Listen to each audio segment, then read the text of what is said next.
Capítulo 1. O menino que sobreviveu. O senhor e a senhora Dursley, da Rua dos Alfeneiros, número 4, se orgulhavam de dizer que eram perfeitamente normais. Muito bem, obrigado. Eram as últimas pessoas no mundo que se esperaria que se metessem em alguma coisa estranha ou misteriosa, porque simplesmente não compactuavam com esse tipo de bobagem. O Sr. Dursley era diretor de uma firma chamada Grunnings, que fazia perfurações. Era um homem alto e corpulento, quase sem pescoço, embora tivesse enormes bigodes. A Sra. Dursley era magra e loura e tinha um pescoço quase 2 vezes mais comprido que o normal, o que era muito útil porque ela passava grande parte do tempo espichando-o por cima da cerca do jardim para espiar os vizinhos. Os Dursley tinham um filhinho chamado Dudley, o Duda, e em sua opinião não havia garoto melhor em nenhum lugar do mundo. Os Dursley tinham tudo o que queriam, mas tinham também um segredo, e seu maior receio era que alguém o descobrisse. Achavam que não iriam aguentar se alguém descobrisse a existência dos Potter. A senhora Potter era irmã da senhora Dursley, mas não se viam havia muitos anos. Na realidade, a senhora Dursley fingia que não tinha irmã, porque esta e o marido imprestável eram o que havia de menos parecido possível com os Dursley. Eles estremeciam só de pensar o que os vizinhos iriam dizer se os Potter aparecessem na rua. Os Dursley sabiam que os Potter tinham um filhinho também, mas nunca o tinham visto. O garoto era mais uma razão para manter os Potter à distância. Eles não queriam que Duda se misturasse com uma criança daquelas. Quando o senhor e a senhora Dursley acordaram na terça-feira monótona e cinzenta em que a nossa história começa, não havia nada no céu nublado lá fora, sugerindo as coisas estranhas e misteriosas que não tardariam a acontecer por todo o país. O Sr. Dursley cantarolava ao escolher a gravata mais sem graça do mundo para ir trabalhar, e a senhora Dursley fofocava alegremente enquanto lutava para encaixar um Duda aos berros na cadeirinha alta. Nenhum deles reparou em uma coruja parda que passou batendo as asas pela janela. Às 8h30, o Sr. Dursley apanhou a pasta, deu um beijinho no rosto da senhora Dursley e tentou dar um beijo de despedida em Duda, mas não conseguiu, porque na hora Duda estava tendo um acesso de raiva e atirava o cereal nas paredes. "Testinha!", disse rindo contrafeito o Sr. Dursley ao sair de casa. Entrou no carro e deu a marcha ré para sair do estacionamento do número 4. Foi na esquina da rua que ele notou o primeiro indício de que algo estranho ocorria. Um gato lia um mapa. Por um instante o Sr. Dursley não percebeu o que vira. Em seguida virou rapidamente a cabeça para dar uma segunda olhada. Havia um gato de listras amarelas sentado na esquina da Rua dos Alfeneiros, mas não havia nenhum mapa à vista. Em que estaria pensando naquela hora? Devia ter sido um efeito da luz. Ele piscou e arregalou os olhos para o gato. O gato o encarou. Enquanto virava a esquina e subia a rua, espiou o gato pelo espelho retrovisor. Ele agora estava lendo a placa que dizia Rua dos Alfeneiros. Não, estava olhando a placa. Gatos não podiam ler mapas, nem placas. O Sr. Dursley sacudiu a cabeça e tirou o gato do pensamento. Durante o caminho para a cidade, ele não pensou em mais nada, exceto no grande pedido de brocas que tinha esperanças de receber naquele dia. Mas, ao sair da cidade, as brocas foram varridas de sua cabeça por outra coisa. Ao parar no costumeiro engarrafamento matinal, não pôde deixar de notar que havia uma quantidade de gente estranhamente vestida andando pelas ruas. Gente com capas largas. O Sr. Dursley não tolerava gente que andava com roupas ridículas. Os trapos que se viam nos jovens. Imaginou que aquilo fosse uma nova moda idiota. Tamborilou os dedos no volante e seu olhar recaiu em um grupinho de excêntricos parados bem perto dele. Cochichavam excitados. O Sr. Dursley se irritou ao ver que alguns deles nem eram jovens. Ora, aquele homem devia ser mais velho do que ele e usava uma capa verde esmeralda. Que petulância! Mas então ocorreu ao Sr. Dursley que se tratava provavelmente de alguma promoção boba. Essas pessoas estavam obviamente arrecadando alguma coisa. Devia ser isto. O tráfego avançou e, alguns minutos depois, o Sr. Dursley chegou ao estacionamento da Grunnings, o pensamento de volta às brocas. O Sr. Dursley sempre sentava de costas para a parede em seu escritório no 9º andar. Se não o fizesse, talvez tivesse achado mais difícil se concentrar em brocas daquela manhã. Ele não viu as corujas que voavam velozes em plena luz do dia, embora as pessoas na rua as vissem. Elas apontavam e se espantavam enquanto coruja atrás de coruja passava no alto. A maioria jamais viram uma coruja mesmo à noite. O Sr. Dursley, porém, teve uma manhã perfeitamente normal sem corujas. Gritou com 5 pessoas diferentes, deu vários telefonemas importantes e gritou mais um pouco. Estava de excelente humor até a hora do almoço, quando pensou em esticar as pernas e atravessar a rua para comprar um pãozinho doce na padaria defronte. Esquecera completamente as pessoas de capas, até passar por um grupo delas próximo à padaria. Olhou-as com raiva ao passar. Não sabia o porquê, mas elas o deixavam nervoso. Essas cochichavam agitadas também, mas ele não viu nenhuma latinha de coleta. Foi ao passar por elas, na volta, levando uma grande rosca açucarada em um saco, que entreouviu algumas palavras do que diziam. Os Potter, é verdade, foi o que ouvi. É, o filho deles, Harry. O Sr. Dursley parou de repente. O medo invadiu-o. Virou a cabeça para olhar as pessoas que cochichavam como se quisesse dizer alguma coisa, mas pensou melhor.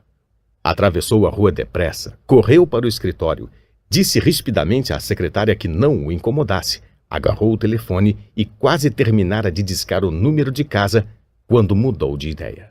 Pôs o fone no gancho e alisou os bigodes pensando. Não, estava agindo como um idiota. Potter não era um nome tão fora do comum assim. Tinha certeza de que havia muita gente chamada Potter com um filho chamado Harry. Pensando bem, nem sequer tinha certeza de que o sobrinho tivesse o nome de Harry. Jamais vira o menino. Talvez fosse Ernesto ou Eduardo. Não tinha sentido preocupar a Sra. Dursley. Ela sempre ficava tão perturbada à simples menção da irmã. Não a culpava. Se ele tivesse uma irmã como aquela... Mas mesmo assim, aquelas pessoas de capas... Achou bem mais difícil se concentrar nas brocas aquela tarde. E quando deixou o edifício às 5 horas, continuava tão preocupado que deu um encontrão em alguém parado ali à porta. Desculpe, murmurou, quando o velhinho cambaleou e quase caiu. Levou alguns segundos até o Sr. Dursley perceber que o homem estava usando uma capa roxa.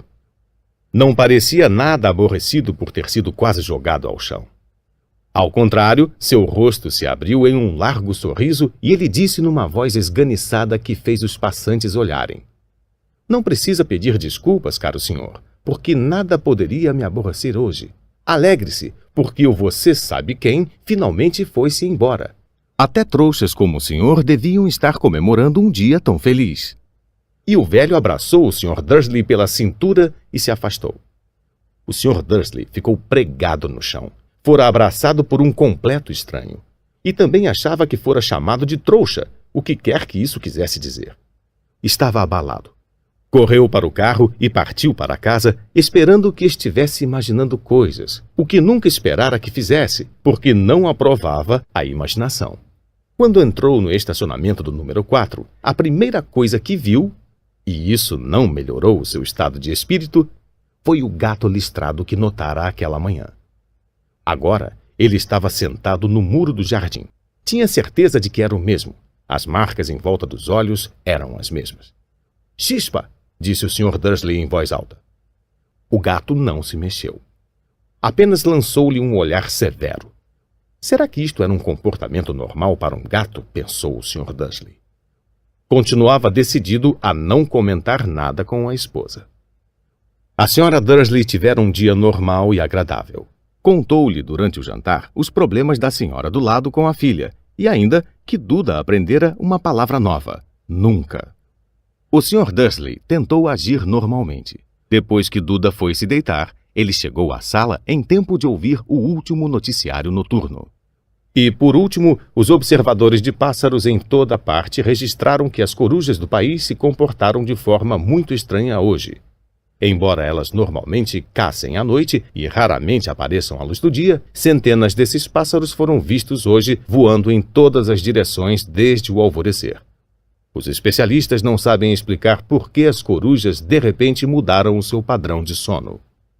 O locutor se permitiu um sorriso. Muito misterioso. E agora com Jorge Mendes, o nosso boletim meteorológico. Vai haver mais tempestades de corujas hoje à noite, Jorge? Bom, Eduardo, disse o meteorologista, não sei lhe dizer, mas não foram só as corujas que se comportaram de modo estranho hoje. Ouvintes de todo o país têm telefonado para reclamar que, em vez do aguaceiro que prometi para ontem, eles têm tido chuvas de estrelas. Talvez alguém ande festejando a Noite das Fogueiras uma semana mais cedo este ano. Mas posso prometer para hoje uma noite chuvosa. O Sr. Dursley ficou paralisado na poltrona. Estrelas cadentes em todo o país? Corujas voando durante o dia? Gente misteriosa usando capas por todo o lado? E um cochicho a respeito dos Potter. A Sra. Dursley entrou na sala trazendo 2 xícaras de chá. Não adiantava. Teria que lhe dizer alguma coisa. Pigarreou nervoso. Petúnia, querida, você não tem tido notícias de sua irmã ultimamente? Conforme esperava, a Sra. Dursley pareceu chocada e aborrecida. Afinal, normalmente fingiam que ela não tinha irmã. Não, respondeu ela seca. Por quê? Uma notícia engraçada, murmurou o Sr. Dursley. Corujas, estrelas cadentes, e viu uma porção de gente de aparência estranha na cidade hoje. E daí? Cortou a Sra. Dursley. Bem, pensei, talvez, tivesse alguma ligação com, sabe, o pessoal dela. A Sra. Dursley beberucou o chá com os lábios contraídos. O Sr. Dursley ficou em dúvida se teria coragem de lhe contar que ouvira o nome Potter. Decidiu que não. Em vez disso, falou com a voz mais displicente que pôde. O filho deles teria mais ou menos a idade do Duda agora, não? Suponho que sim, respondeu a Sra. Dursley, ainda seca. Como é mesmo o nome dele? Ernesto, não é? Harry. Um nome feio e vulgar se quer saber minha opinião. Ah, é, disse o Sr. Dursley, sentindo um aperto horrível no coração. É, concordo com você. Não disse mais nenhuma palavra sobre o assunto a caminho do quarto onde foram se deitar. Enquanto a Sra. Dursley estava no banheiro, o Sr. Dursley foi devagarinho até a janela e espiou o jardim da casa. O gato continuava lá. Observava o começo da Rua dos Alfeneiros como se esperasse alguma coisa. Estaria imaginando coisas? Será que tudo isso teria ligação com os Potter? Se tinha, se transpirasse que eram aparentados com um casal de... Bem, ele achava que não aguentaria. Os Dursley se deitaram. A Sra. Dursley adormeceu logo, mas o Sr. Dursley continuou acordado, pensando no que acontecera. Seu último consolo antes de adormecer foi pensar que, mesmo que os Potter estivessem envolvidos, não havia razão para se aproximarem dele e da Sra. Dursley. Os Potter sabiam muito bem o que pensavam deles e de gente de sua laia. Não via como ele e Petúnia poderiam se envolver com nada que estivesse acontecendo. O Sr. Dursley bocejou e se virou. Isso não poderia afetá-los. Como estava enganado. O Sr. Dursley talvez estivesse mergulhando em um sono inquieto, mas o gato no muro lá fora não mostrava sinais de sono. Continuava sentado imóvel como uma estátua, os olhos fixos na esquina mais distante da Rua dos Alfeneiros. E nem sequer estremeceu quando uma porta de carro bateu na rua seguinte, nem mesmo quando 2 corujas mergulharam do alto. Na verdade, era quase meia-noite quando o gato se mexeu. Um homem apareceu na esquina que o gato estivera vigiando. Apareceu tão súbita e silenciosamente que se poderia pensar que tivesse saído do chão. O rabo do gato mexeu ligeiramente e seus olhos se estreitaram. Ninguém jamais vislumbrara nada parecido com este homem na Rua dos Alfeneiros. Era alto, magro e muito velho, a julgar pelo prateado dos seus cabelos e de sua barba suficientemente longos para prender no cinto.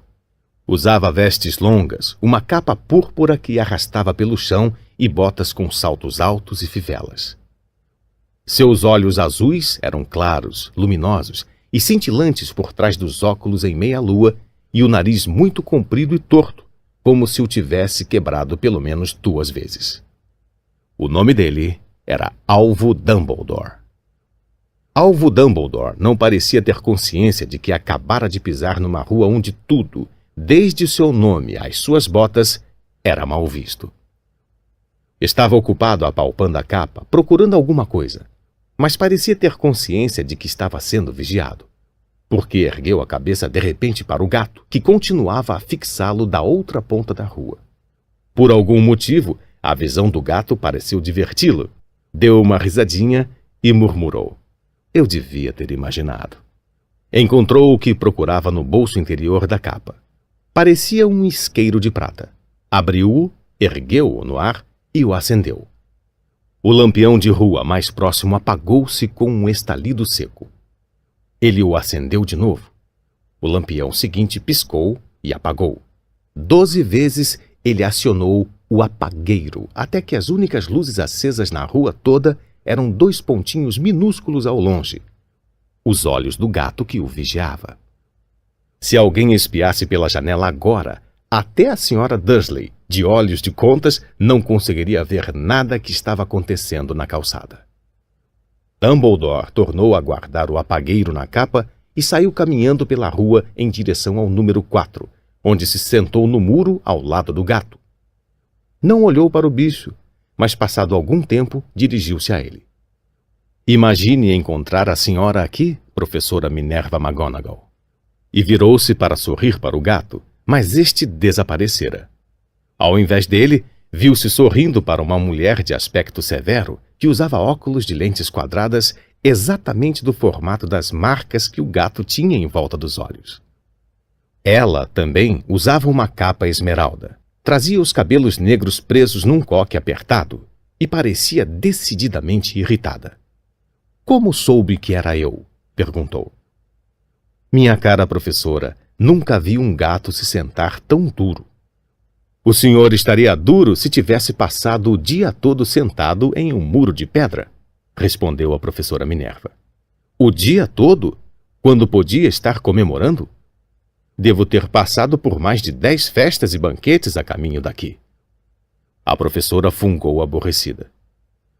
"Ah, sim, vi que todos estão comemorando," disse impaciente. "Era de esperar que fossem um pouco mais cautelosos, mas não, até os trouxas notaram que alguma coisa estava acontecendo. Deu no telejornal?" Ela indicou com a cabeça a sala às escuras dos Dursley. "Eu ouvi. Bandos de corujas. Estrelas cadentes. Ora, eles não são completamente idiotas. Não podiam deixar de notar alguma coisa? Estrelas cadentes em Kent? Aposto que foi coisa do Dédalo Diggle. Ele nunca teve muito juízo." "Você não pode culpá-los," ponderou Dumbledore educadamente. "Temos tido muito pouco o que comemorar nos últimos 11 anos." "Sei disso," retrucou a professora mal-humorada. "Mas não é razão para perdermos a cabeça. As pessoas estão sendo completamente descuidadas. Saem às ruas em plena luz do dia, sem nem ao menos vestir roupa de trouxa, e espalham boatos." De esguelha, lançou um olhar atento a Dumbledore, como se esperasse que ele dissesse alguma coisa, mas ele continuou calado. Por isso, ela recomeçou. "Ia ser uma graça se no próprio dia em que você sabe quem parece ter finalmente ido embora, os trouxas descobrissem a nossa existência. Suponho que ele realmente tenha ido embora, não é, Dumbledore?" "Parece que não há dúvida. Temos muito o que agradecer. Aceita um sorvete de limão?" "Um o quê?" "Um sorvete de limão. É uma espécie de doce dos trouxas de que sempre gostei muito." "Não, obrigada," disse a professora Minerva com frieza, como se não achasse que o momento pedia sorvetes de limão. "Mesmo que você sabe quem tenha ido embora." "Minha cara professora, com certeza uma pessoa sensata como a senhora pode chamá-lo pelo nome. Toda essa bobagem de você sabe quem, há 11 anos venho tentando convencer as pessoas a chamá-lo pelo nome que recebeu: Voldemort." A professora franziu a cara, mas Dumbledore, que estava separando 2 sorvetes de limão, pareceu não reparar. Tudo fica tão confuso quando todos não param de dizer "você sabe quem".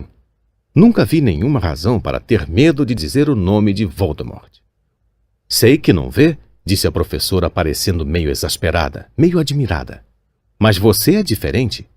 Todo mundo sabe que é o único de quem você sabe. Ah, está bem.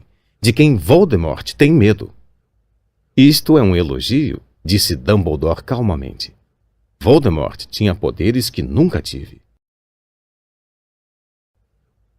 Só porque você é muito, bem, nobre para usá-los. É uma sorte estar escuro. Nunca mais corei assim desde que Madame Pomfrey me disse que gostava dos meus abafadores de orelhas novos. A professora Minerva lançou um olhar severo a Dumbledore e disse: As corujas não são nada comparadas aos boatos que correm. Sabe o que todos estão dizendo? Por que ele foi embora? Que foi que finalmente o deteve? Aparentemente, a professora Minerva chegara ao ponto que estava ansiosa para discutir. A verdadeira razão pela qual estivera esperando o dia todo em cima de um muro frio e duro, porque nem como gato, nem como mulher, ela fixara antes um olhar tão penetrante em Dumbledore como agora. Era óbvio que, seja o que fosse que todos estavam dizendo, ela não iria acreditar até que Dumbledore confirmasse ser verdade. Dumbledore, porém, estava escolhendo mais um sorvete de limão e não respondeu. O que estão dizendo, continuou ela, é que a noite passada Voldemort apareceu em Godric's Hollow. Foi procurar os Potter. O boato é que Lilian e Tiago Potter estão mortos. Dumbledore fez que sim com a cabeça. A professora Minerva perdeu o fôlego. Lilian e Tiago? Não posso acreditar. Não quero acreditar. Ah, Alvo! Dumbledore estendeu a mão e deu-lhe um tapinha no ombro. Eu sei, disse deprimido.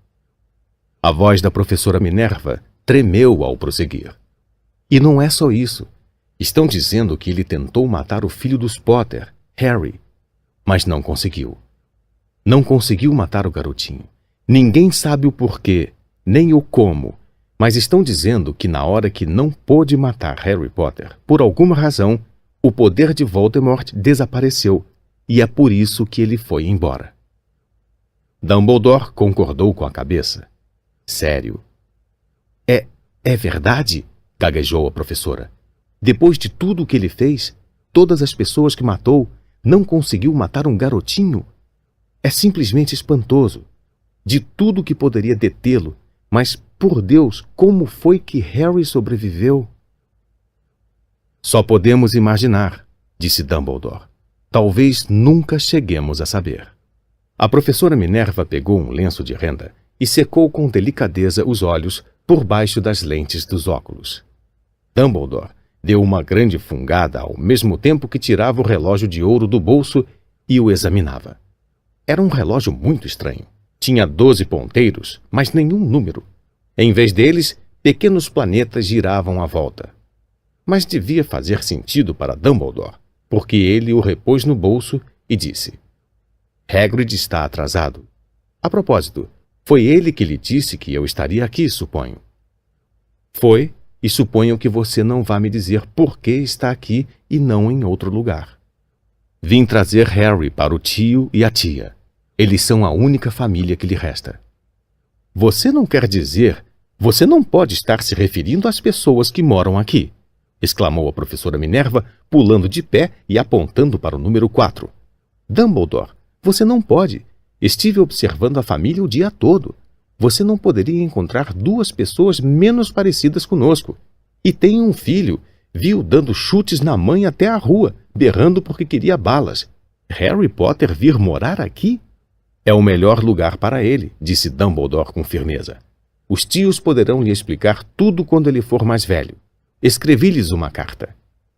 Uma carta? Repetiu a professora com a voz fraca, sentando-se novamente no muro. Francamente, Dumbledore, você acha que pode explicar tudo isso em uma carta? Essas pessoas jamais vão entendê-lo.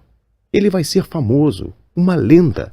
Eu não me surpreenderia se o dia de hoje ficasse conhecido no futuro como o dia de Harry Potter. Vão escrever livros sobre Harry. Todas as crianças no nosso mundo vão conhecer o nome dele. Exatamente, disse Dumbledore, olhando muito sério por cima dos óculos de meia-lua. Isto seria o bastante para virar a cabeça de qualquer menino. Famoso antes mesmo de saber andar e falar. Famoso por alguma coisa que ele nem vai se lembrar. Você não vê que ele estará muito melhor se crescer longe de tudo isso até que tenha capacidade de compreender? A professora abriu a boca, mudou de ideia, engoliu em seco e então disse: você está certo, é claro. Mas como é que o garoto vai chegar aqui, Dumbledore? Ela olhou para a capa dele de repente como se lhe ocorresse que talvez escondesse Harry ali. Hagrid vai trazê-lo. Você acha que é sensato confiar a Hagrid uma tarefa importante como esta? Eu confiaria a Hagrid minha vida, respondeu Dumbledore. Não estou dizendo que ele não tenha o coração no lugar, concedeu a professora de má vontade. Mas você não pode fingir que ele é cuidadoso, que tem uma tendência... Que foi isso? Um ronco discreto quebrara o silêncio da rua. Foi aumentando cada vez mais, enquanto eles olhavam para cima e para baixo da rua à procura de um sinal de farol de carro. O ronco se transformou num trovão, quando os dois olharam para o céu e uma enorme motocicleta caiu do ar e parou na rua diante deles. Se a motocicleta era enorme, não era nada comparada ao homem que a montava de lado. Ele era quase 2 vezes mais alto do que um homem normal e pelo menos 5 vezes mais largo. Parecia simplesmente grande demais para existir e tão selvagem. Emaranhados de barba e cabelos negros longos e grossos escondiam a maior parte do seu rosto. As mãos tinham o tamanho de uma lata de lixo e os pés calçados com botas de couro pareciam filhotes de golfinhos. Em seus braços imensos e musculosos, ele segurava um embrulho de cobertores. Hagrid!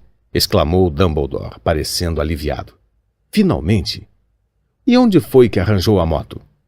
Pedi emprestada, professor Dumbledore, respondeu o gigante, desmontando cuidadosamente da moto ao falar. O jovem Sirius me emprestou. Trouxe ele, professor. Não teve nenhum problema? Não, senhor.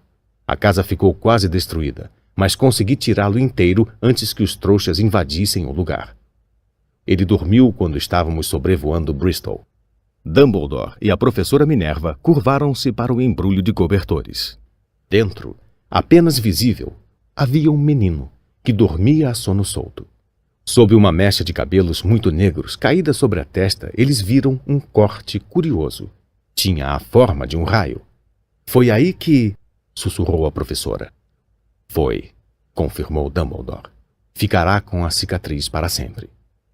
Será que você não poderia dar um jeito, Dumbledore? Mesmo que pudesse, eu não o faria. As cicatrizes podem vir a ser úteis. Tenho uma acima do joelho esquerdo que é um mapa perfeito do metrô de Londres. Bem, me dê ele aqui, Hagrid. É melhor acabarmos logo com isso. Dumbledore recebeu Harry nos braços e virou-se para a casa dos Dursley. Será que eu podia me despedir dele, professor? Perguntou Hagrid. Ele curvou a enorme cabeça descabelada para Harry e lhe deu o que deve ter sido um beijo muito áspero e peludo. Depois, sem aviso, Hagrid soltou um uivo como o de um cachorro ferido. Psiu! Sibilou a professora Minerva. Você vai acordar os trouxas. Desculpe, soluçou Hagrid, puxando um enorme lenço sujo e escondendo a cara nele. Mas não consigo suportar Lilian e Tiago mortos e o coitadinho do Harry ter de viver com os trouxas. É muito triste. Mas controle-se, Hagrid, ou vão nos descobrir, sussurrou a professora, dando uma palmadinha desajeitada no braço de Hagrid, enquanto Dumbledore saltava a mureta de pedra e se dirigia à porta da frente. Depositou Harry devagarinho no batente, tirou uma carta da capa, meteu-a entre os cobertores do menino e, em seguida, voltou para a companhia dos dois. Durante 1 minuto inteiro, os 3 ficaram parados, olhando para o embrulhinho. Os ombros de Hagrid sacudiram. Os olhos da professora Minerva piscaram loucamente e a luz cintilante que sempre brilhava nos olhos de Dumbledore parecia ter se extinguido. Bem, disse Dumbledore finalmente, acabou-se. Não temos mais nada a fazer aqui. Já podemos nos reunir aos outros para comemorar. É, disse Hagrid com a voz muito abafada. Vou devolver a moto de Sirius. Boa noite, professora Minerva. Professor Dumbledore? Enxugando os olhos na manga da jaqueta, Hagrid montou na moto e acionou o motor com um pontapé. Com um rugido, ela levantou o vôo e desapareceu na noite. Nos veremos em breve, espero, professora Minerva, falou Dumbledore com um aceno da cabeça. A professora Minerva assoou o nariz em resposta. Dumbledore se virou e desceu a rua. Na esquina, parou e puxou o apagueiro. Deu um clique e 12 esferas de luz voltaram aos lampiões, de modo que a Rua dos Alfeneiros, de repente, iluminou-se com uma claridade laranja, e ele divisou o gato listrado se esquivando pela outra ponta da rua. Mal dava para enxergar o embrulhinho de cobertores no batente do número 4. Boa sorte, Harry, murmurou ele. Girou nos calcanhares e, com um movimento da capa, desapareceu. Uma brisa arrepiou as cercas bem cuidadas da Rua dos Alfeneiros, silenciosas e quietas, sob o negror do céu, o último lugar do mundo em que alguém esperaria que acontecessem coisas espantosas. Harry Potter virou-se dentro dos cobertores sem acordar. Sua mãozinha agarrou a carta ao lado, mas ele continuou a dormir, sem saber que era especial, sem saber que era famoso, sem saber que iria acordar dentro de poucas horas com o grito da Sra. Dursley ao abrir a porta da frente para pôr as garrafas de leite do lado de fora, nem que passaria as próximas semanas levando cutucadas e beliscões do primo Duda. Ele não podia saber que, neste mesmo instante, havia pessoas se reunindo em segredo em todo o país, que erguiam os copos e diziam com vozes abafadas: A Harry Potter, o menino que sobreviveu.